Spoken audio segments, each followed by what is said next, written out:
Hey friends, Elizabeth here from Plant-Based Bride, and welcome to Plantmas Day 1. For the very first day of Plantmas, we're going to focus on 4 DIY card ideas. The holidays are going to look a little different this year, and a lot of us are going to be sending cards to our loved ones, so I thought it would be fun to give you a couple ideas for the types of cards you could make for friends and family this year. Make sure to stay till the end of the video so that you can get all the details for the very first Plantmas giveaway of the season. So I'm starting off by prepping all of the cards. I'm using watercolor paper for all of these cards. It has a nice thickness to it, and also, of course, can hold up to watercolors, which I'm going to be using in creating all of these cards. Of course, as always, all the supplies I'm using will be linked in the description box down below, so check that out if you're looking for something in particular. Some of the cards I'm folding in half, and some of them I'm leaving flat, and I'll write the message on the back. I'm taping the cards down to my table just to make sure that they're nice and flat and to hopefully keep the paper from buckling under the watercolor. Starting with card number 1, which is inspired by some of the baubles that we tend to hang on our tree at this time of year. So I'm painting 3 baubles, and I'm starting with the basic shape and then adding some splatters and splashes and dots just for some more interest. I didn't want an overly Christmassy color palette for this one, so I did a green bauble, and then I went in with a sort of rusty orange sort of shade for my second bauble. Again, creating the basic shape to start, and then using a wetter brush loaded with color to add some splotchier sections, darker sections, little dot and splashes, trying to keep it as random as possible. And for the last one, I wanted to go for a very different shape, so this one is a lot more elongated and slightly pointed at the bottom. I let the paint fully dry, and then I grabbed my circle template and a black fine liner to outline all of my baubles. I did this really loosely. I wanted it to not perfectly line up with the paint underneath. That's just a stylistic choice along with the messy splotches and dots. Of course, you can keep things a lot neater if that's the style you're going for. Once I had the baubles outlined, I wanted to add the little metal hanging bit at the top. So just creating a little rectangle with vertical lines and then a little semicircle above that to hang from the string. Then with my finest fine liner, I added string from the top of the card down to the little metal holder and created a tiny little bow on each bauble. Grabbing some white gouache and very little water, I added some highlights to make them look like they were more three-dimensional. And this can be your card finished, or you can add some sort of writing on the front. I decided to go for the very simple Mary, so I sketched it out in pencil to make sure I liked the positioning. Then I used my gold gel pen to write it out, and then I grabbed my gold watercolor and the finest brush I could get my hands on and went over top of the gold gel pen with my gold watercolor for a nice, shiny, reflective finish. I also decided it would be fun to add some splotches and dots around the word Mary at the bottom, just to go with a general messy vibe of the art on this card. And that's that card finished. There are so many options for this. You could create baubles of any shape and size. There are so many options for color schemes you could go with, whatever suits your fancy. I'm really happy with how this card turned out. Okay, moving on to card idea number 2. This one is a simple abstract tree, perfect for the winter season. I also think this could easily make a really nice Hanukkah card if you celebrate Hanukkah. Using this technique to create the candles of a menorah, I think would also look amazing on a card. In this case, this card is for someone who celebrates Christmas, so I'm creating a tree with this technique. And this is a very basic technique. All you do is outline the full shape of whatever you're creating. So in my case, a very abstract tree. So I'm just outlining a triangle, and then you slowly fill in that shape layer by layer, creating diagonal lines in different shades. So in this case, because I'm doing a tree, I'm going to paint it in a bunch of different shades of green, and I'm going to create parallel diagonal lines on different angles for each layer until I slowly fill in almost the entirety of the tree. This is kind of hard to explain, but as you watch me do it, you'll see what I mean. I just put down washi tape as evenly as I can, paint the layers with whatever green I'm choosing for that layer, let the paint fully dry, remove the washi tape, and then place the washi tape down again at a slightly different angle, again trying to evenly space them all the way down, and then I paint another layer, let that dry, remove the tape, and repeat. So as I said, I think this would be great to create a Hanukkah card. You could create a bunch of candles in shades of blue. I think that would look really nice. Or if you don't have paint, you could do something similar to this, but using washi tape. So you could create layers of washi tape kind of crossing over each other to create the final shape.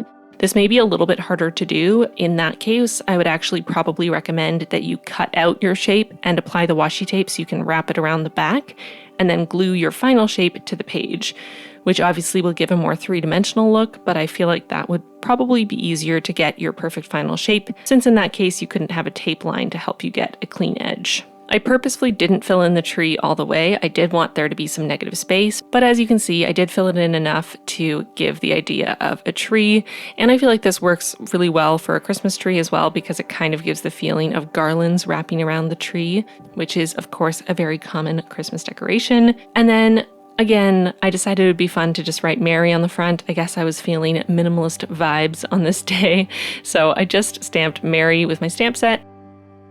And that's that cute little card. I love this one.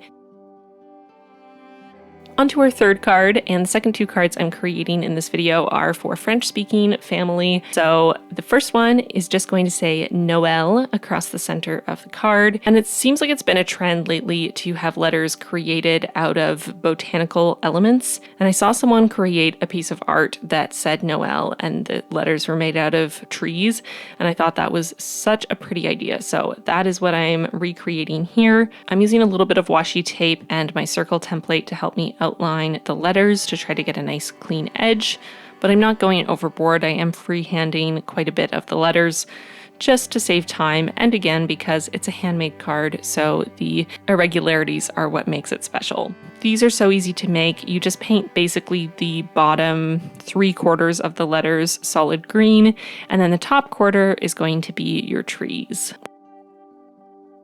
Once everything was dry, I pulled the washi tape off, and off camera, I used my white acrylograph to touch up a couple of the little spots that needed it.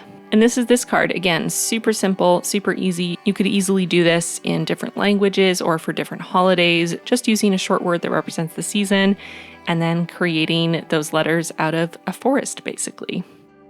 On to our final card of the video. This one is also for a French-speaking family member, so I'm writing Joyeux Noël, and for this one I wanted to go full-on gold. So the lettering is kind of a whimsical, curvy sort of font. I am entirely freehanding this, so again, has some irregularities. We love that. And it's funny because I didn't think about it at all while I was creating this, but when I finished, I realized that the lettering looks a lot like the lettering for the title of The Little Mermaid, which seems kind of random, and I haven't watched The Little Mermaid in years. But here we are. You never know where inspiration will come from. For this one, I decided to use my gold watercolor directly on the page without the gold gel pen base, and I tried to compensate for any areas that were a little more transparent just by adding a little more paint to up that opacity.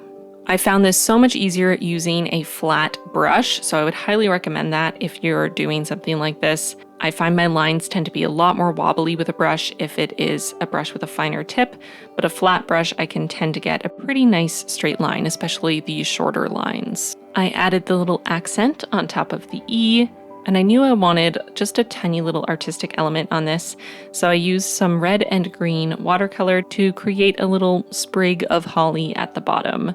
My favorite way to create holly is just 3 little red dots in close proximity in a little triangle, and then 2 little pointy leaves coming out from the center at the bottom.